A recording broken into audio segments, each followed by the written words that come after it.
میری ٹائم پاکستان میں خوش آمدید، جو سمندروں کی دلچسپ دنیا اور ان مواقع کا دروازہ ہے جو وہ ہم میں سے ہر ایک کو پیش کرتے ہیں۔ ہمارا مقصد عالمی خوشحالی کے لیے سمندروں اور بحیروں کے مشترکہ ورثے کو تلاش کرنا ہے۔ آج کی گفتگو کتاب the sea in history the ancient world کا جائزہ لے گی۔ ہماری گفتگو 10ویں باب تاریخ کے آغاز میں آبی جہاز، تیسری 1000 سالہ جنوبی میسوپوٹیمیا کا معاملہ پر مرکوز رہے گی۔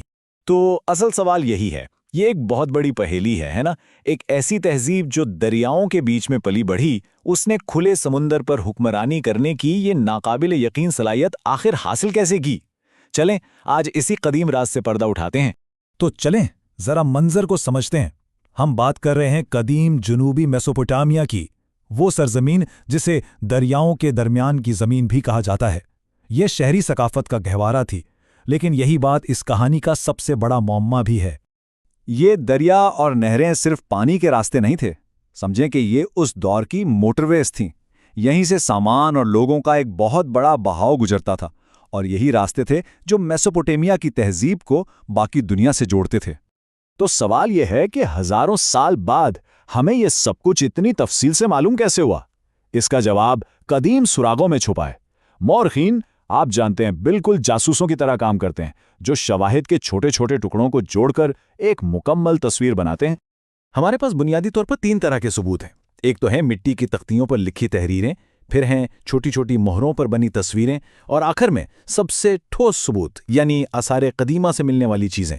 ان سب کو ملا کر ہی ہمیں ماضی میں جھانکنے کا موقع ملتا ہے۔ اب یہ سنیے، یہ کوئی معمولی بات نہیں ہے۔ یہ ایک طاقتور بادشاہ سارگون کا فخریہ اعلان ہے جو آج سے 4000 سال پہلے کیا گیا تھا۔ اس سے صاف ظاہر ہے کہ لمبی دوری کی سمندری تجارت نہ صرف ایک حقیقت تھی، بلکہ یہ شاہی طاقت اور فخر کی علامت بھی تھی جو میسوپوٹیمیا کو سیدھا وادی سندھ سے جوڑ رہی تھی۔ اور یہ صرف بڑے بڑے دعوے نہیں تھے، ذرا ان کی ٹیکنالوجی کو تو دیکھیں۔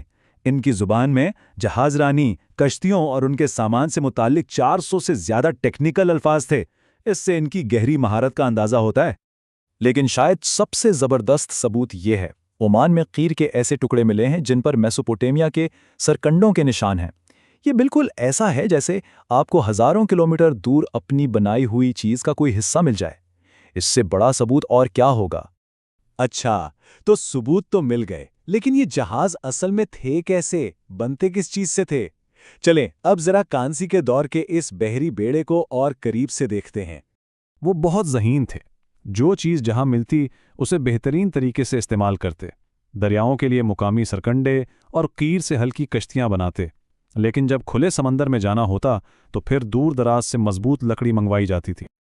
تو بنیادی طور پر 2 طرح کی کشتیاں تھیں، ایک جو گھر کے اندر یعنی دریاؤں اور نہروں میں چلتی تھیں، اور دوسری وہ تھیں اصلی سمندری جہاز جو لمبے اور مشکل سفر پر نکلتے تھے اور ہوا کی طاقت سے چلتے تھے۔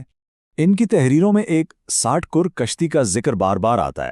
یہ اس زمانے کا سمجھیں کہ ایک سٹینڈرڈ کارگو جہاز تھا۔ اس میں تقریباً 18 کیوبک میٹر سامان آ سکتا تھا، جو قدیم تجارت کے لیے ایک بہت ہی بڑی مقدار تھی۔ ٹھیک ہے، وہ بہترین جہاز بنا سکتے تھے، یہ تو ہم نے دیکھ لیا، لیکن کیوں؟ آخر اتنی محنت کس لیے ہو رہی تھی؟ اس ساری ٹیکنالوجی اور مہارت کے پیچھے اصل وجہ کیا تھی؟ جواب بہت سادہ ہے، تجارت۔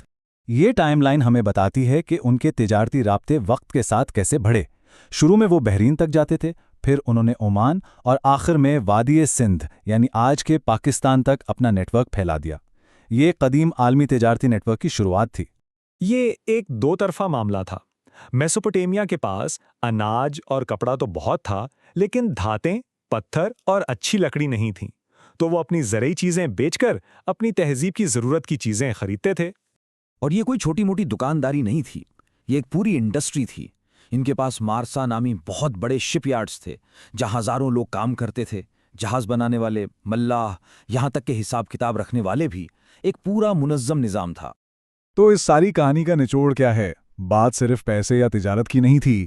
جہاز اور سمندر ان کی زندگی کا، ان کی ثقافت کا، ان کی روح کا ایک حصہ بن چکے تھے۔ چلیں دیکھتے ہیں کہ ان پہلے ملاحوں نے ہمارے لیے کیا میراث چھوڑی ہے۔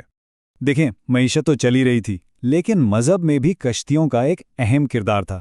بادشاہ اپنی شان و شوکت کے لیے سمندر پر انحصار کرتے تھے، اور یہاں تک کہ مرنے کے بعد بھی ان کا ماننا تھا کہ آخری سفر بھی کشتی پر ہی ہوگا۔ تو صرف دریا کنارے رہنے والے لوگ نہیں تھے، وہ حقیقی موجد تھے، پائنیئرز تھے، جنہوں نے اپنی ہمت اور ہنر سے دنیاؤں کو آپس میں جوڑا اور نئی معیشتیں کھڑی کی۔ یہ ہمیں سوچنے پر مجبور کرتا ہے کہ اگر وہ 5000 سال پہلے اپنی دنیاؤں کو جوڑ سکتے تھے تو آج ہم کن نئے رابطوں کو دریافت کرنے کا انتظار کر رہے ہیں۔ امید ہے کہ آج کی یہ پیشکش پسند آئی ہوگی۔ برائے کرم اپنے تبصرے شیئر کریں اور اسی طرح کے دیگر مواقعوں کو جاننے کے لیے سبسکرائب کریں۔ مستقبل کے موضوعات کے لیے اپنے سوالات کامنٹ سیکشن میں پوسٹ کریں۔